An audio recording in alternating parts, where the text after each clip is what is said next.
So, let's talk about something that's all around us, but often really hard to see: complex manipulation. Think of it like invisible strings that can subtly pull on our relationships, our work, and even how we see ourselves. It's time to make those strings visible. You ever have one of those conversations? Maybe with a boss, a friend, even a partner? And on the surface, everything seems okay. But you walk away with this weird, unsettling feeling deep in your gut. You feel kind of confused, maybe a little small, and you just can't pinpoint why. And that right there, that's the key. This isn't about clear arguments or someone just asking for something. Complex manipulation works in the shadows. It targets our emotions, our perception of reality. It's a game that's played with feelings, not with facts. All right, so to really get this, we're going to start by breaking down the techniques that are designed to mess with your head. These are the tactics that warp how you see things and make you question what you know is true. Okay, this is super important. We have to draw a clear line in the sand. On one side, you've got healthy persuasion. That's about working together, finding a win-win. It respects you, uses clear logic, and builds trust. But then you look at the other side, manipulation. That's a whole different ballgame. It's all about one-sided control. It's designed to undermine you, to make you feel confused, and to just completely erode any trust. And one of the most powerful and frankly nastiest cognitive tactics is gaslighting. You know, the term actually comes from an old play, but the technique itself is absolutely timeless. The whole goal is to systematically dismantle your sense of reality, which leaves you way easier to control because you just don't trust your own mind anymore. And wow, this phrase right here, this is a textbook example of gaslighting in the wild. A line like this is a brutal 1-2 punch. First, it completely dismisses your feelings. You're just too sensitive. Then, it flat out denies your reality. That never happened. It's an incredibly effective way to make you think the problem isn't their behavior, it's you. And you have to understand, gaslighting isn't random. It's a deliberate process that escalates over time. It starts small, just planting these little seeds of doubt about your memory. But then it grows into outright denying things that you know happened.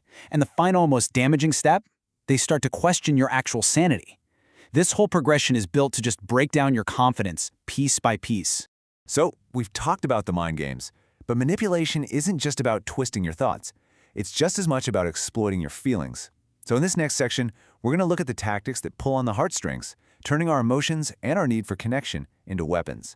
A perfect example of this is something called love bombing. And on the surface, it feels incredible. I mean, who wouldn't want to be showered with affection and praise and nonstop attention? It feels like you've finally found the one. But here's the catch. This flood of positivity isn't real. It's a strategy, and it's designed to get you hooked and dependent, fast. And this is what makes it so incredibly destructive. It's a cycle, a really painful one. You start in phase 1, up on this amazing high of being idealized. But just when you get comfortable, bam, phase 2 hits. The affection vanishes, and it's replaced by criticism and the silent treatment. You're left desperate to get back to the good times. And that's exactly when phase 3 kicks in, the Hoover, where they try to suck you back in, just like a vacuum, with another dose of affection to start the whole horrible cycle all over again. And the long-term cost of being on that roller coaster is just immense. It's not one single event, it's the cumulative damage. Your self-esteem gets chipped away. You start to doubt yourself constantly. You find yourself cut off from friends and family, and you become emotionally dependent.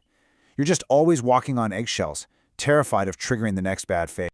Okay, I know this all sounds incredibly bleak, and it is. But here's the good news. Knowledge is your best defense. Just being able to recognize these patterns is the first step to breaking the spell. So in our final section, we're going to focus on how you can fight back and reclaim your reality. So, what's your defense plan? Well, it really comes down to these 3 steps. First, and this is non-negotiable, trust your gut. That feeling of confusion we talked about, that's not a weakness, it's an alarm bell. Treat it like real data. Second, you have to set clear, firm boundaries. Learn to say no, and decide what you will and will not accept from people. And finally, break the isolation. Talk to a trusted friend, a family member, a professional. Get an outside perspective to give you that reality check and confirm that yes, what you're experiencing is real. Because at the end of the day, seeing these invisible strings isn't just about spotting a problem. It's about taking back your power. It's about understanding the game so you can make the choice not to play it. So now that you can see the strings, what are you going to do with your freedom?